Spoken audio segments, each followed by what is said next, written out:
all, Channel 6 Action News. We are delighted to be joined today by Mr. George Bochetto. Of course, you know his name, you know his face. He is running for U.S. Senate. Mr. Bochetto, thank you so much again for being here and giving us some of your time. Pleasure. Happy to be here. And as we mentioned, we are asking each candidate the same 7 questions. And so we'll get started here. Number 1, what is one life experience that you have that voters should know about that's going to set you apart from the other candidates in this race? Well, clearly that has to be the first day of my life when I was left on the doorstep of an orphanage and grew up in an orphanage. And of course, that one first day is probably the most significant day in my life, and of course has led to many of the beliefs and values that I now have today. Thank you, sir. Number 2, what would be your top 3 policy priorities in office? Well, clearly, the first policy priority is to restore law and order to this country and to back our men and women in blue and to make that a better profession to be in. Certainly that's number 1. Number 2, we have to get this inflation under control. It's outrageous where we're at. It was avoidable with conservative economic policies, but unfortunately Biden unleashed liberal, ultra-liberal left policies, and that's why we have inflation. I could certainly get more specific about that. And I think third, we have to make sure that we become more independent as a country, not only energy independent, but we need to obtain more independence in terms of our own chip making, our own pharmaceuticals, the essentials that we need so that we cannot be supply chained out of existence by foreign countries. Thank you, sir. Question number 3, how do you plan to work across party lines to achieve shared goals? Well, clearly, because of the way in which I grew up and the circumstances, I appreciate how difficult it can be for those that have less. And so as far as being a Republican is concerned, while I have conservative values in many areas, I have a very outreaching approach to those that are less fortunate. And I think that we owe it to those that are less fortunate to help them become part of the American system, part of the American dream, and they too can have a wonderful, fulfilling life. And I believe that in a kind of humanitarian sense. And I think that that will distinguish me from a lot of other Republicans. And once Democrats, particularly moderate Democrats, understand that, there's no question in my mind but that I will be able to draw a lot of crossover votes. Thank you, sir.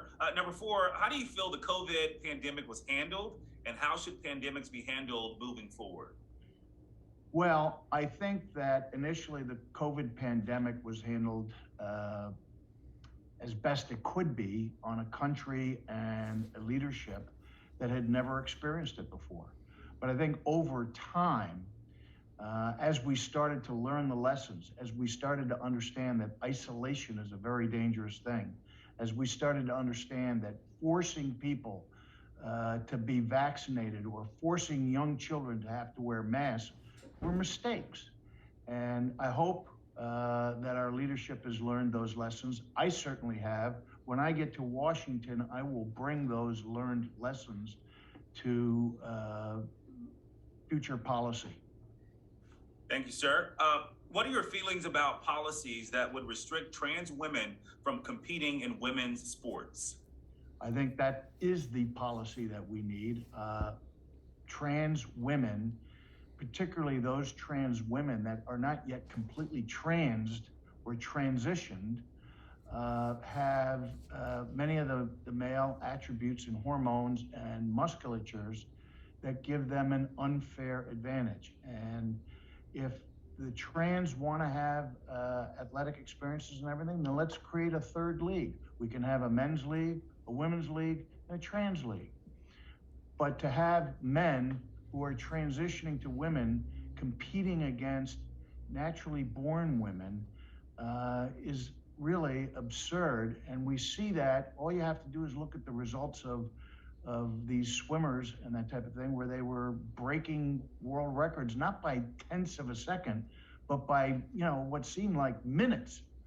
And to preserve, I think, the dignity of women's sports, trans should not be allowed to compete in it.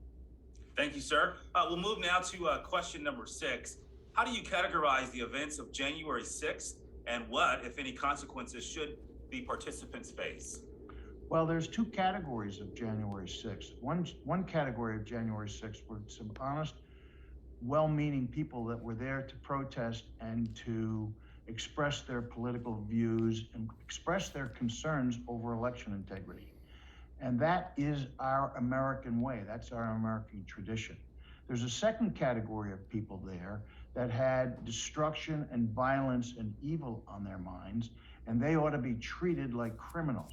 They are being treated like criminals.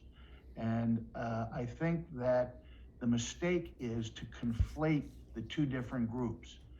The criminals should be treated like criminals. The others should be treated as patriotic Americans who are exercising their First Amendment freedoms, and we should not conflate the two.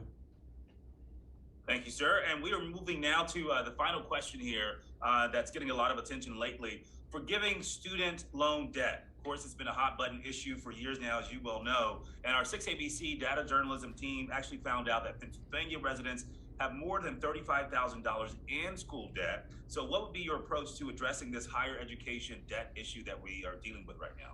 I think making education available to everybody, particularly those who can't afford it, is, as a country, our number one priority and should remain our number one priority. And I am in favor of forgiving student debt to the extent that the need to do that exists. If the students who have the debt can't find good employment and just have no way of paying it, I am open-minded to forgiveness. On the other hand, when I went through schooling, I was on my own. I had nobody to help me. I borrowed money, and when I got out of school, I worked hard and I repaid the money. And if they can do that, then they ought to do that. I think that that's also the American way. You borrow money, you repay it. On the other hand, because we're talking about education and because I cherish the educational opportunities in such a way that I do, I would be open-minded to forgiveness based on need. Thank you, sir. We'll give you, Mr. Bochetto, the last 30 seconds or so, kind of to wrap this up, and just any last-minute issues or things you want to express to the voters of Pennsylvania. Well, I think what we want to concentrate on in this primary election is electing a candidate on the Republican side first who has a proven track record of performing. I've been endorsed by FOPs across the Commonwealth of Pennsylvania. They know I'm serious about law and order. They know I'm serious about returning our police forces to greatness, and that's why they're acting and endorsing the way they are. That's very, very important. And the FOP has endorsed me because of my track record, not because of empty political promises, but because of who I am and what I've accomplished in my career. And I think the voters should take a look at what candidates actually accomplished, as opposed to just empty promises, and cast their votes in that way. I also think that voters should vote for someone that genuinely can win in November in the general election.